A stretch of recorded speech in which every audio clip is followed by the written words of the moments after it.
Hi, my Welsh homies. I come bearing good news. If you feel like you hate yourself, or let's be a little less drama and say just don't really like yourself, it's actually probably not so much about your lack of self love and really about these invisible standards that we're always evaluating ourselves against and comparing ourselves to that we didn't choose.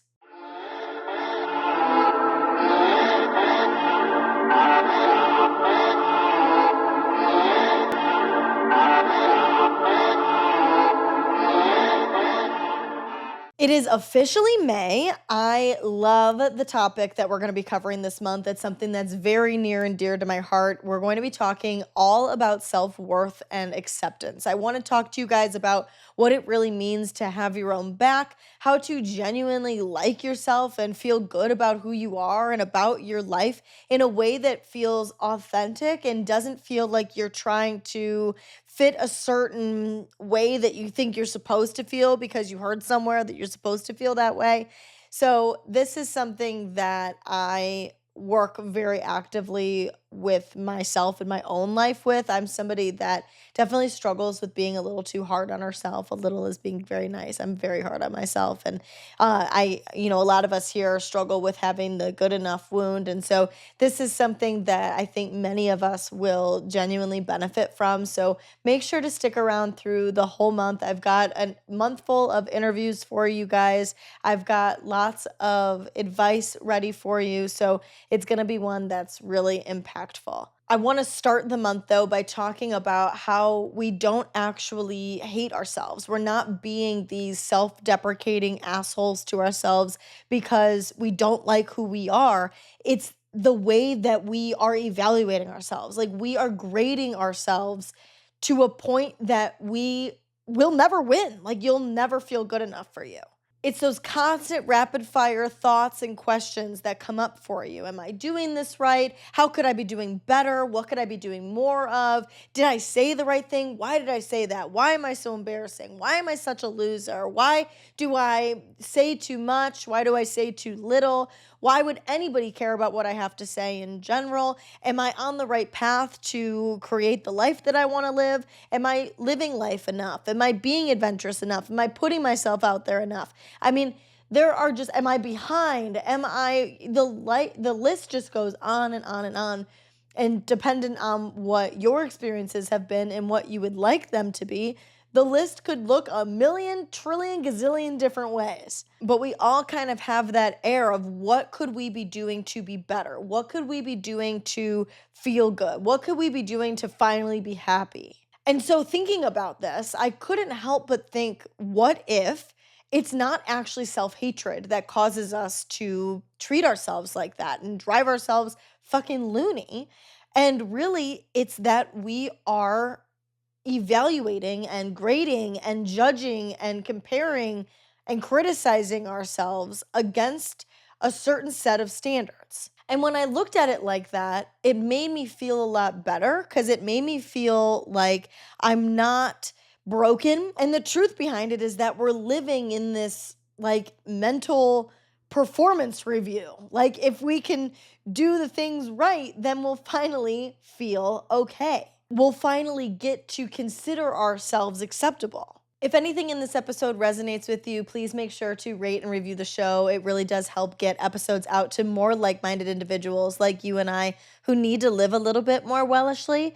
And if you're not already, you're absolutely going to want to subscribe if you are a person that loves self improvement, but just cannot vibe with the perfection that so much of it feels like it requires. I want to paint you guys a little bit of a picture of what grading yourself actually looks like on a day-to-day basis, because I think that we do it way more than we probably are aware of it, especially if you're a person that's hard on themselves. So like simple stupid little examples. Like let's say you said you were going to eat better. You're going to have a better regimented diet plan. You're going to make sure you eat more whole foods. Fuck, you're just going to make sure you eat 3 meals in a day.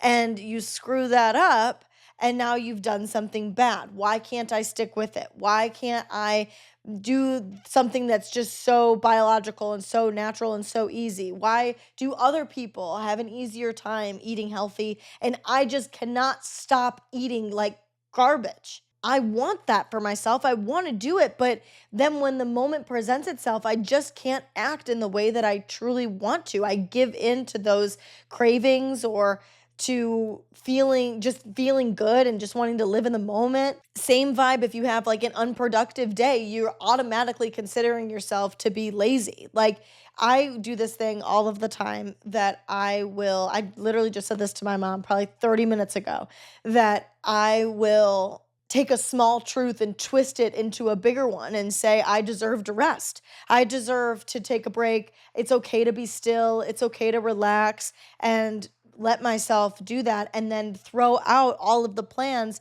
that I said I was going to do because I'm not focused on what the thing that I want to do would do for me, what the outcome is, what the long term of that is. I'm just giving into my short term moods. And then when I do that, I beat myself up for it every single time without fail because I'm not acting in alignment with how I told myself I was going to.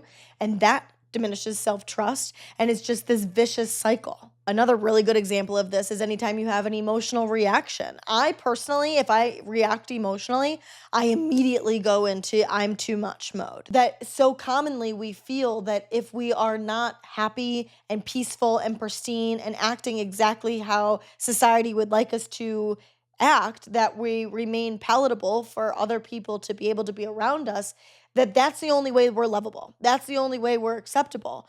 And that if we have an emotional reaction, that immediately means that we are not confident. It means that we're too much. It means that we're embarrassing. It means that we're dumb. It means that we don't know how to conversate. It could mean a huge variety of things dependent on what it is that actually happens. Instead of seeing yourself as a well rounded person and recognizing that the times you get emotional are also you. And when I say that, you might be like, whoa, whoa, I don't want to be a kind of person that does something like that. But it's okay to be a kind of person that does something like that. It's okay to react emotionally. It's okay to have strong feelings. Hopefully, you do have strong feelings because the people that don't and can just move through life without giving a fuck about how they like show up in the world and how things impact them are weird, bro. That's weird behavior. But living that way and criticizing everything that we do makes it feel like every action we take is like a point. Like we're stacking up evidence for how good we are and how acceptable we are and how much we're allowed to like ourselves based on how many points we can collect. Like a data point. Like we are collecting the evidence that proves a certain identity, which is a good thing. And you want to collect data points in the direction of the person that you want to be. But we take it to this extreme level that we are analyzing everything that we do. And if we spend too much of the day doing the things that we said we didn't want to do, now we give ourselves permission to self deprecate and beat ourselves up. But the problem with that is you're not genuinely experiencing your life in full for the wide range of experience and emotions and things that come up for you to make it a fulfilling life. You're keeping score, like you're tracking everything that you do so that you can prove to yourself that you're good enough, so that you can prove to yourself that you're worth liking, so you can prove to yourself that you can feel good about who you are. And that's when we start tying our worth to external circumstances, which is really genuinely one of the craziest, coolest realizations that you could have if you struggle with this is how much you may be tying your worth to things like achievement or appearance or productivity. And at surface value, like when I first say that to you, you might not really genuinely think that you do that. You might think that achievement and productivity and appearance are just things that are genuinely important to you and you want to work to achieve them and you want to create this life that you feel proud of and you want to feel proud of yourself, so you want to do those things. But it's the realization that if you don't do them, you think you lack worth, that you don't think you're good enough. You don't think you're worthy of love. You don't think you're worthy of people's attraction. You don't think that you're worthy of reaching the goals that you want to reach. If you don't do the things that you said that you were going to do. Now, the biggest thing we screw up is the difference between self esteem and self worth. Self esteem can fluctuate, it's dependent on scenarios, it's dependent on people, it's dependent on life events, on your mood. Your self esteem can always increase and it can always decrease. And we do the things to increase our self esteem, like try to achieve goals and try to be productive and work hard towards the life that we want to have.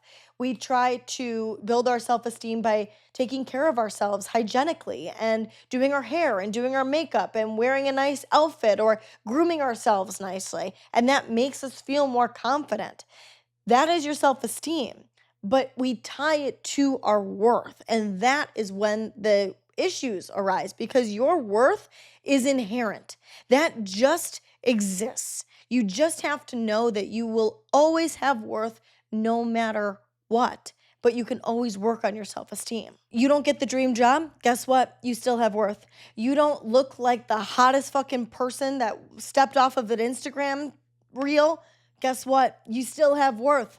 You don't do all of the things and get the whole morning routine done and pack all of this shit into your day so that you can win the day and hustle and be this great boss and all these things. Guess what? You still have worth. It's just a simple truth. Another simple truth is that this grading system that we have concocted for ourselves came from somewhere in our life. And a lot of the time that somewhere came from really early on. And a lot of us, that is in school. We're instantly, from a very young age, being compared to other people, whether we're being compared socially, we're being compared by teachers, we're being compared by GPA. Like there's so many sports and how good you are at that getting put onto like like our senior year, we had the best smile and best hair and best car, like that kind of a thing. We're constantly being graded against one another, and that shapes a person. No shit, if that's what we're constantly being exposed to, we're also going to grade ourselves in the same way because that's the noise we're hearing. So that's the noise that happens inside of our head. I mean, even on the simplest scale of like popular versus nerdy, sporty versus goth, it's, it's just the way that we exist from the time that we're 5 to the time that we're 18. How would that not impact the way that we then turn around and talk to ourselves? And obviously, I don't even have to say social media. Like that's just constant comparison, whether we want to admit it or not. Constantly receiving the inside scoop of other people's lives, looking inside people's homes, looking at what they do on a day-to-day basis and how they live their lives, but only ever seeing the good moments in the lives and not the boringness that is the truth of real life. That fucks with us so hard. We think that we should be making more money. We should live in a better home. We should be farther along in creating a family. We should be married. We should have a better relationship. This is what guys do. This is what your guys shouldn't do. These are the kind of friends that you should have. These are the kind of events that you should be going to. And it never fucking stops. So you should be doing your makeup, the way your hair should look. I mean, it's endless. Fashion. I mean, it's endless. It's endless. It's too much. It's just this constant ranking of each other that, again, of course, our brains by themselves will just do that. I watched a video recently of a girl that made this beautiful videography like depiction of what that exact thing that it just described does. And it was a girl laying in bed scrolling, and you hear like all of the different information pieces that she's receiving. And then she finally puts her phone down, gets up, walks to the bathroom, and goes and looks in the mirror. And then you can hear all of those same voices in her head again. She's not looking at her phone, she's looking at herself in the mirror. And it's just all of the same things happening over and over again. And I mean, for the love of God, when she did that, I was like, holy shit, that's me. Like I move through life and have all, like the different, I remember different reels I saw or different advice pieces that I was given or different carousels that I read through, different quotes I looked at, different fashion videos that I watched. And I think of that when I move through my life just subconsciously. And I'm not even a person that doom scrolls, guys. Like I truly like I mean, I'm not a serial killer. I obviously scroll a little bit, but like if you are spending tons and tons and tons of time consuming content, whatever floats your boat, like so be it. I love like if that's what makes you happy, do it. But like you have to be so mindful of the fact that you're grading yourself and you're being self-deprecating to you because you're creating this invisible standard based on all of the information that you're intaking constantly. I mean, even the self-improvement content, the YouTube videos and the books and all of the things that we do to optimize and to fix ourselves and to improve and to be better, it just leaves this taste of we're not good enough yet and this is what you could do to be better, and it's not good. And it sucks because like a lot of this stuff, the intention, I don't even know if I want to say the intention, but like it's it's not meant to be harmful, but it is. And at the mass rate that we're intaking it, it isn't good for us. And it's not good because it's not a metric or like a rubric or a syllabus. Like I'm trying to use school terms here, but like it's not a system that we created for ourselves to grade ourselves on. Like literally, I know it sounds insane, but think about a rubric that you would get in school to grade a paper, to grade a test. If you created that by yourself with no influence, I honestly don't even know how capable we are of doing that at this point. But like if you had a rubric that you created on your own with no influence, what would it say? And what does it say now? Because I guarantee you, most of that rubric has things that came from your parents, from friends, from experiences you've had, from times you've gotten hurt, from social media, from self improvement, from what you think you should be doing. Something to think about. Because I mean, it just so feels like self hatred. But I mean, truly, it's not. It's you grading yourself. And if you're constantly grading yourself, you're always going to fall short of something. And that then feels like you don't like you. Like there's always something wrong with you. And if you could just do better, be better, then you'll finally cross a threshold and you'll like yourself. But really, what's happening is you're not meeting the criteria that you're measuring yourself against. So, really, it isn't about you being self deprecating and hating yourself. It's that you are never giving yourself the chance, the opportunity, the ability to be good enough for yourself. I mean, have you ever even asked yourself, what would it take for me to be good enough? And had an answer that didn't come from a place of these like super high expectations or standards? What would it mean to let go of all of that and just be enough for yourself for who you are today? With obviously the idea in your head that you can always improve and grow and learn, of course, and you should be.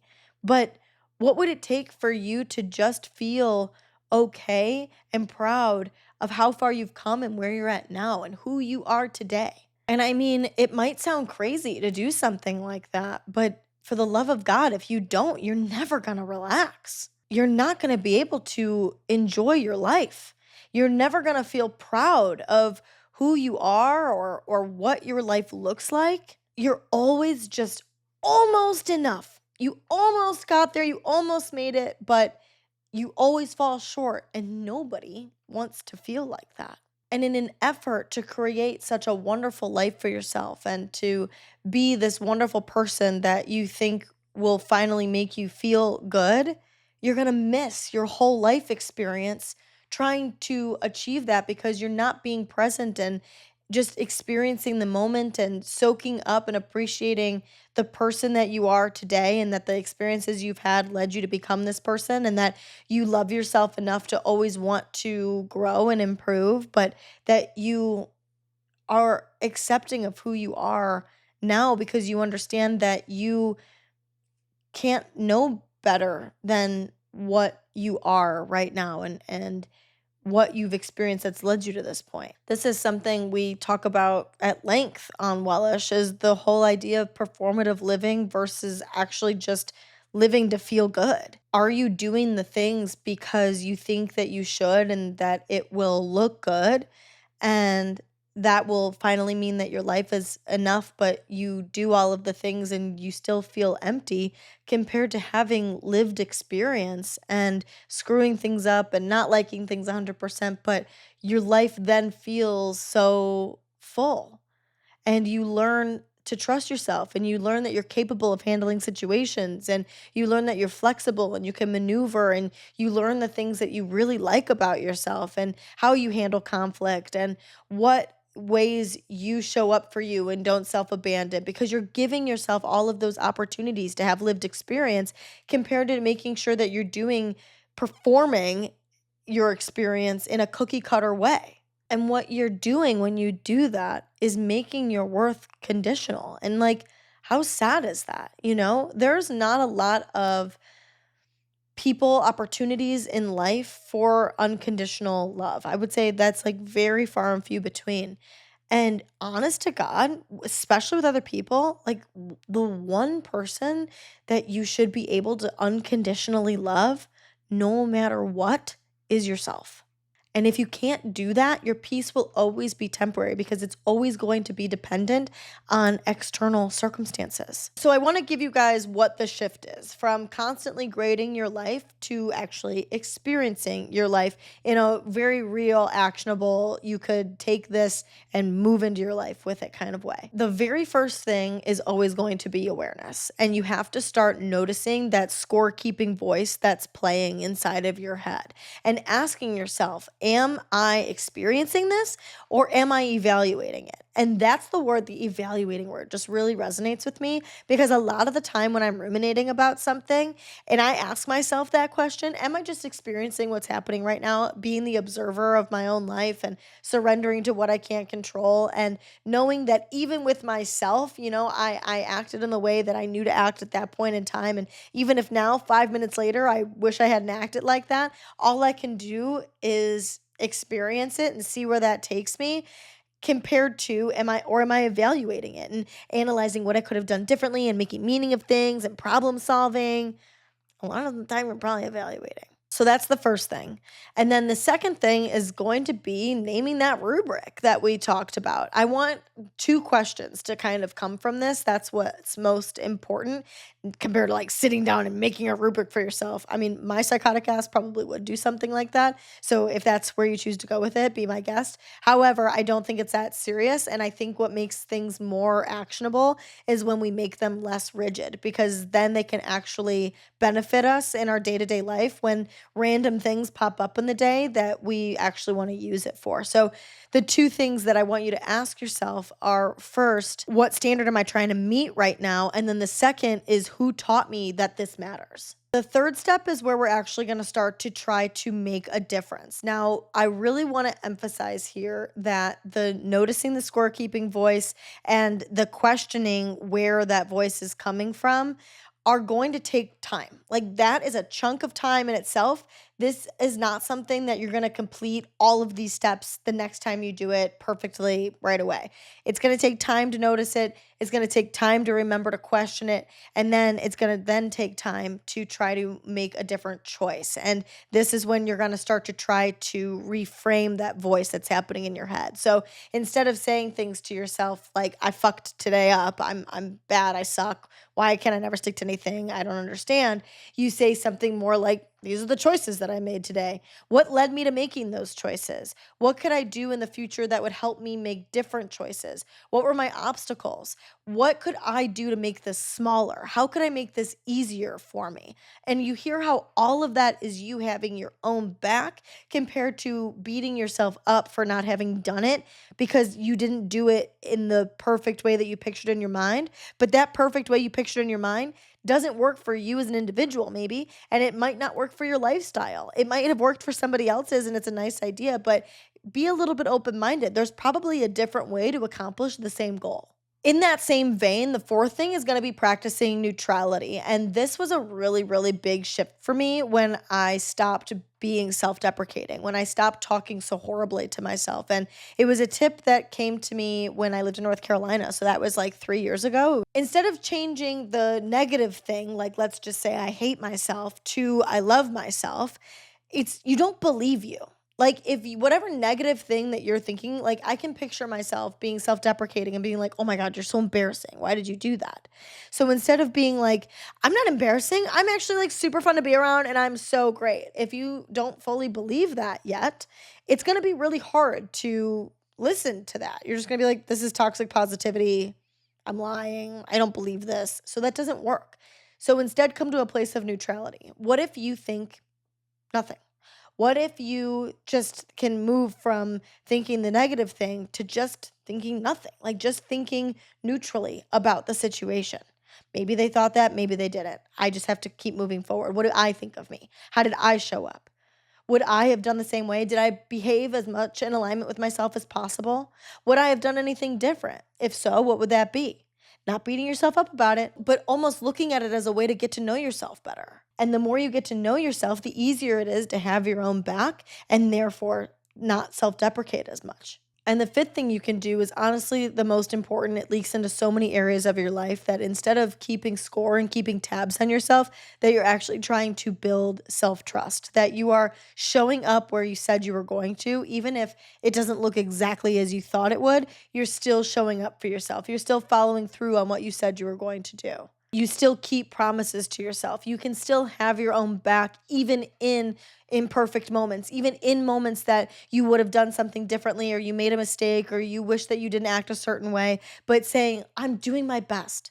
I'm doing my best with the information that I had at that time. And even though now I would act differently, I I now had the opportunity to gather that information and I can make those new choices the next time. And if I don't make those new choices the next time, I'm going to take it as another lesson and another building block and getting me stronger to the point that I will be able to show up in a way that I feel more proud of. But that doesn't mean that I suck now. I'm doing my best. I love you. I got you. We've got this. We can do it. You're okay. You're not a bad person. I know in your heart you're not a bad person and you're trying so hard. Release a little bit. I've got our back. We can do this. It's a whole different approach to navigating life and talking to yourself. Some of my favorite reframes are like, if I think I didn't do enough today, instead I will think, I'm not a machine. I can't do it all perfectly exactly how I want it to. What things can I shift to make sure that I do the things tomorrow? Why am I not getting it done? Am I packing too much into my day? Am I having too high of expectations for myself? Maybe I need to start smaller. Or if I go out into the world and I don't like what I look like and I see a picture of myself and I'm really irritated about it and it just doesn't make me feel good, and maybe I'm comparing myself to people I've seen online or in the media or maybe even to my friends, and I try to take that and reframe it into more of, I don't have to look perfect in order to have a good time, in order to feel good. I try to focus my attention on my lived experience and know that nobody's analyzing me like I am. And even though I might not like it today, if I can just focus on living and experiencing compared to hyper focusing on myself and instead focus on the world around me, it makes me feel better. Or another reframe of mine is when I'm concerned about doing the right thing, following the right path, that I should have like a strategic way of going about things. And if I don't have that clear path, then I must be doing something wrong. But a path according to who? Like, why can't I just live my life and do the things that I feel like doing when I feel like doing them? And if at any point I want to change that, I'm more than welcome to make that change. But that it's all just a matter of my lived experience. And to me, that's what's most important, is being able to just experience life from a relaxed place. Some people prefer to hustle and to follow a path and to get on a certain wavelength and rough and muscle that through. And if that's you, more power to you. That's awesome. But it just doesn't work for me in feeling good about how I want to live my life and about how I view myself and how I talk to myself. So essentially, it's really just, one big ol' identity shift, being able to be somebody that can have their own back no matter what, that doesn't hate themselves, that doesn't think they suck and is constantly self-deprecating, and more into an identity that you are in progress and you always will be, and that's okay. And you are going to take care of you no matter what because you always have. You don't need to improve your way into being good enough or into being worthy of anything. Nobody's keeping score of you. Like you are keeping score of you. And you feeling like you need to prove to yourself that you're good enough will always hold you back. You're just a person having a life. You're just existing. And it's okay to just exist. It's okay to just do the things that make you feel good. And I think what's crazy is that's what actually will make life better is not when you reach all of the achievements and accomplishments that you think that you need to in order to be proud of yourself and to feel good about who you are, but when you stop holding yourself to those standards, when you stop being so rigid about the certain metrics that you have to meet in order to consider yourself good enough, and you allow yourself to just be and to just feel good and to just live your life. That's it for today's episode. Thank you so much for being here. If you haven't already, make sure to subscribe and hit that little notification bell so that you're notified every single time I release a video. Wellish is released every Monday, Wednesday, and Friday, so you're not going to want to miss any episodes this week. You also can check Wellish out on Instagram and on TikTok. Both of those are at Wellish Podcast. There I post an array of Wellish self-improvement content that you would absolutely benefit from if you resonated with this episode today. Thank you so much. I love you endlessly, and I will talk to you very soon. Bye.